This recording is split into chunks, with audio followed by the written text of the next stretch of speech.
আপনার subject matter থেকে আমরা অনেক দূরে সরে গেছি। আর আপনি যে হেডিংটা দিয়েছেন তাতে সংখ্যালঘু বলতে এখানে ধর্মীয় সংখ্যালঘু না সব? হ্যাঁ, সুতরাং ভালোই হলো যে আমাদের নির্বাচনী অঙ্গীকার বিষয় নিয়ে এখানে কথা বলতে বলেছেন।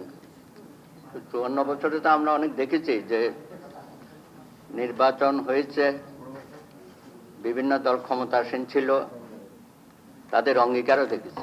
সর্বশেষ 2008-এ দিন বদলের অঙ্গীকার, সেটাও দেখেছি। কোন অঙ্গীকারেই যে জনগণের পক্ষে বাস্তবায়িত হয়েছে এটা আমরা দেখি না, বরঞ্চ প্রতারণা করা হয়েছে। আজকেও আমরা যেসব আলোচনা বিভিন্ন রাজনৈতিক দলের পক্ষ থেকে শুনতেছি,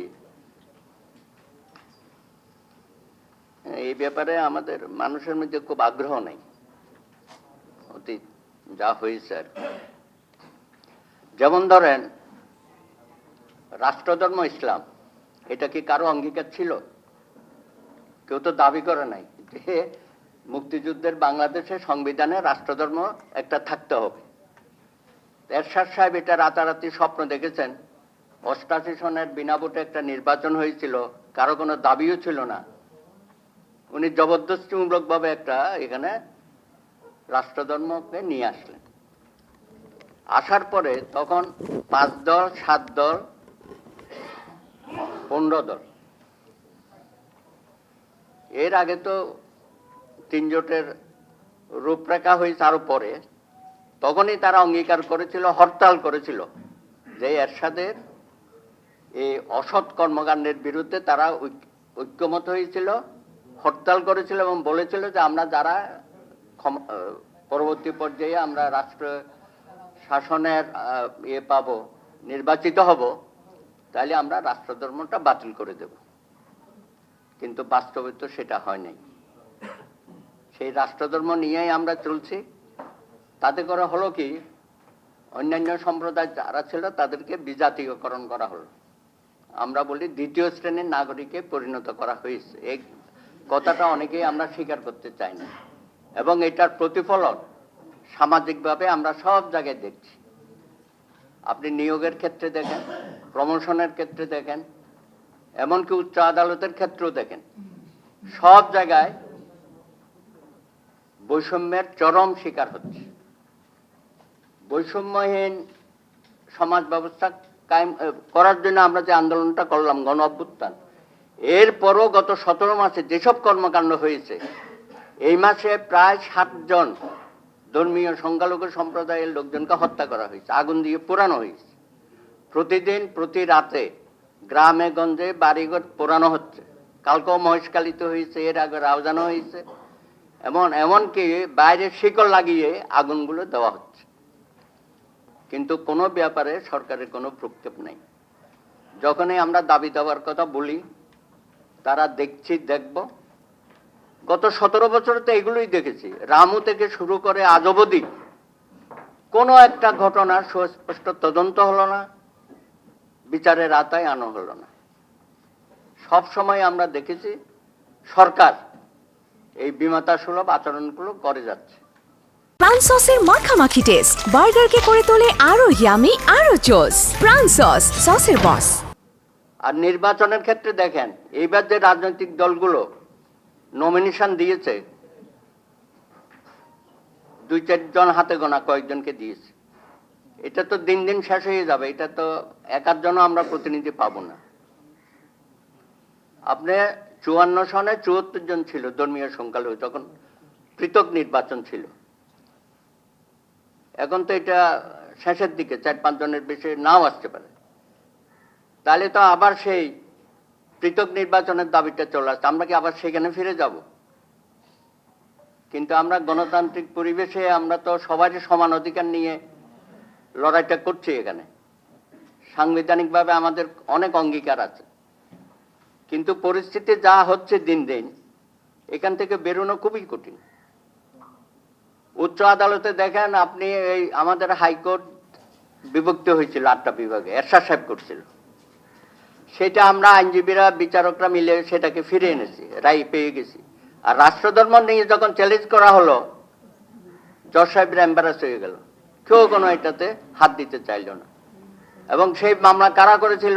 সাবেক প্রধান বিচারপতি কামাল উদ্দিন হোসেন, কে এম সোবান, বিচারপতি দেবেশ ভট্টাচার্য, কলিম সেরাফি, আনিসুজ্জামান, বদরুদ্দিন ওমর, সিরাজুল ইসলাম চৌধুরী, সুফিয়া কামাল, মেজর জেনারেল সিএর দত্ত, প্রায় 15 জন শীর্ষ, দেশের শীর্ষ ব্যক্তিবর্গ তারা করেছিল। তাদের নাকি লোক অ্যাসিস্ট্যান্ট নাই। নাইমা হায়দার, আশরাফুল কামাল আর ডক্টর রেজাউল, 3 জনেই এখন অব্যাহতি প্রাপ্ত, বিচার কাজে নাই। কিন্তু তারা এই কাজটা করে গেল যে এই ধরনের শীর্ষ ব্যক্তির রাষ্ট্রধর্ম চ্যালেঞ্জ করার কোনো অধিকার নেই। এইসব তো ঘটনা দেখছি। আরেকটা কি হয়েছে জানেন? এই যে 2021 সনে প্রায় কুমিল্লার একটি ঘটনাকে কেন্দ্র করে দুর্গা মন্দিরের প্রায় 20টা জেলায় ভাঙচুর হলো, হত্যাকাণ্ড হলো, অনেক কিছু হয়ে গেল। তা আমাদের আইনজীবীরা একটা মামলা করলো, উচ্চ আদালত থেকে রুল ইস্যু হলো, এনকোয়ারি দিল যে কেন ডিসি সাহেব ফেল করলো, এসপি সাহেব ফেল করলো, ওসি সাহেব ফেল করলো, প্রশাসন কেন নীরবতা অবলম্বন করলো, এই বিষয়ে এনকোয়ারি করতে চেয়েছে, জুডিশিয়াল এনকোয়ারি।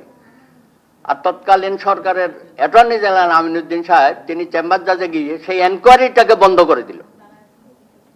এটা কোনোদিন তো আমরা শুনি না, একটা জুডিশিয়াল এনকোয়ারির অর্ডার দিছে, সেটা কখনো কোনোদিন পাকিস্তান আমল থেকে শুরু করে আজ অবধি কেউ করে নাই। এমনকি শাহাবুদ্দিন চুপ্পু, বর্তমান রাষ্ট্রপতি, যে এনকোয়ারি কমিটির চেয়ারম্যান ছিল 2001-এর ঘটনাবলী নিয়ে, সেটাও কিন্তু হাইকোর্টের নির্দেশও হয়েছিল। সুতরাং কখনো কোনো সরকার এই ধরনের ঘটনাবলী নিয়ে এনকোয়ারি কমিশনকে বন্ধ করে দেবে, সেটাও আমাদের কোর্ট থেকে আমরা দেখেছি। মানে অসম্ভব রকমের ঘটনাগুলো আমরা চিন্তাও করতে পারি না যে আমরা কোন জগতে আছি। সুতরাং আমি বলতে চাই যে যদি কিছু আমরা সমাধান করতে চাই, কেমনে পারবেন বলেন? 65 সনে পাকিস্তান আর ভারত যুদ্ধ হয়েছিল, একটা এনিমি প্রপার্টি ল হয়েছিল, সেটার মেয়াদ ছিল ইমার্জেন্সি পিরিয়ড 69 পর্যন্ত। সেটা তো সেদিনে শেষ হয়ে গেছে, 6/9/65 থেকে 16/2/69। ওই আইনটা তো ওই দিনেই বাতিল হয়ে গেছে। সেই আইনটাকে বাংলাদেশ স্বাধীন হওয়ার পর, সংবিধান পাওয়ার পরও অব্যাহত রাখা হয়েছে শত্রু সম্পত্তি আইন দিয়ে, শত্রু সম্পত্তি আইনের কভারেজ দিয়ে সেটাকে এখনো পর্যন্ত রাখা হয়েছে। শত শত মামলা, হাজার হাজার মামলা কোর্টে পেন্ডিং, এবং নিঃস্ব হয়ে গেছে মানুষ। এখন 8% জন, হিন্দু, মুসলিম, বৌদ্ধ, খ্রিস্টান, নাকি 8% দেশ যখন স্বাধীন হয় তখন 21% ছিল, আর 47-এ ছিল এই অঞ্চল 29%, এখন 8% হয়েছে। কেউ কেউ বলেছে যে ভবিষ্যতে হয়তো জাদুঘরে দেখতে হবে যে এই প্রজাতিগুলো এখানে ছিল। তো এই অবস্থার মধ্যে আমরা আছি প্রতিনিয়ত, প্রতিদিন। শিক্ষক সমাজের উপর কি ধরনের নিপীড়ন, নির্যাতন চলেছে আপনারা জানেন। জোর করে তাদেরকে অপসারণ করা হয়েছে বাধ্যতামূলকভাবে। এখন কোনো নিয়োগ হচ্ছে না, যারা পাশ করছে তাদেরকে বাদ দেওয়া হচ্ছে, এগুলো দেখছেন আপনারা। প্রমোশন নাই, আর 2-4 জন যারা ছিল তাদেরকে ফোর্স রিটায়ারমেন্ট দেওয়া হচ্ছে। একটা ভয়াবহ পরিস্থিতি, প্রত্যেক দিন এইসব সম্প্রদায়ের মানুষরা নিরাপত্তাহীনতায় ভুগছে। তারা রাস্তাঘাটে বেরোতে সংকুচিত অবস্থার মধ্যে আছে। তাদের পোশাক পরিচ্ছদ নিয়ে সাহসিকতার সাথে তারা রাস্তাঘাটে বেরোতে পারে না। আর নির্বাচন আসলে তো নির্যাতন। এক সময় বলা হয়েছে যে আমাদেরকে ভোটার থেকে বাদ দিয়ে দেন, আমরা আর ভোট কেন্দ্রে যেতে চাই না। যে জিতে সেও মারে, বাড়ি ঘরে হামলা করে পুরাইয়া দেয়, আর যে হারে সেও করে। আর উনি তো একটা উক্তি দিয়েছেন, চট্টগ্রামের একজন বলেছিল যে আপনাদের ভোট কেন্দ্রে যাওয়ার দরকার নেই, আমি ভোট পেয়ে গেছি। এই ধরনের অবস্থা কিন্তু এখনো চলছে নানান জায়গায়, নানানভাবে। তো সেই জন্যই বলি যে আগামী নির্বাচনটা যে খুব সুখকর হবে সেটা না, শান্তিপূর্ণ পরিবেশে সবাই ভোট দিতে। উনি বলছেন যে শতাব্দী সেরা নির্বাচন হবে, এগুলো কথার বাদ কথা, কিন্তু আলামতে সেটা দেখা যাচ্ছে না। আর রাজনৈতিক দলগুলো এখানে দায়িত্বহীনতার পরিচয় দিচ্ছে, তারা সেইভাবে কিন্তু অ্যাক্টিভিজম তাদের মধ্যে আমরা দেখতে পাচ্ছি না। এই জন্য আমি বলি যে আমাদের একটা কয়েকটা আইন করা দরকার। আগামী সরকারের কাছে আমাদের দাবি থাকবে বৈষম্য বিলোপ আইন। এই বৈষম্য বিলোপ আইন এটা করা খুবই প্রয়োজন। এই যে ঘৃণা ছড়ানো যে বক্তব্যগুলো আমরা দিই, এখন তো টক শোতেও দেখি অনেক ধরনের বক্তব্য আছে, এটা সমাজের মধ্যে একটা ঘৃণা তৈরি হয় এবং বৈষম্যহীন সমাজ ব্যবস্থা বিশেষত এই আন্দোলন 24-এর যে গণ অভ্যুত্থান সেটাকে ধারণ করে এই আইনটা করা দরকার। ধর্মীয় সংখ্যালঘু সুরক্ষা আইন, এটা খুবই প্রয়োজন। এখন যে হচ্ছে ঘটনাগুলো, কোনো বিচার আচার হচ্ছে না। আপনারা অনেকেই বলেছেন যে জাতীয় সংখ্যালঘু কমিশন, এটাও করা প্রয়োজন, আর সংখ্যালঘু মন্ত্রণালয়। আপাতত এই কয়টা নিয়ে আমরা দাবি দাবা উত্থাপন করছি। আরো অনেক বিষয় আছে সমাজের মধ্যে, অনেকেই যারা বিশৃঙ্খলা সৃষ্টি করে, তাদের বিরুদ্ধেও কোনো ব্যবস্থা নেওয়া হচ্ছে না এবং তাদেরকে কেউ কেউ মদত দেয় প্রত্যক্ষ এবং পরোক্ষভাবে। আমরা দেখেছি যে তাদের ব্যাপারেও কোনো ব্যবস্থা নেওয়া হচ্ছে না। সর্বশেষ যে ঘটনাগুলো ঘটল, এতক্ষণ সময় পাওয়া গেল ছায়ানট উদিচিয়া, প্রথম আলো আর ডেইলি স্টার, এই সরকার কোন ধরনের ব্যবস্থা নেওয়া নাই। কেন নেয় নাই? আবার ওখানে একজন প্রেস সেক্রেটারি আছে, উনি আবার বলে বেড়ান এই মবগুলো নাকি অনেক সময় জাস্টিস হয়, মব জাস্টিস। আমরা বলি মব ইনজাস্টিস, মবক্রেসি, আর সেই উল্টা কথাটা বলে। সুতরাং জনগণের সাথে এই সরকারের অনেক দূরত্ব সৃষ্টি হয়ে গেছে।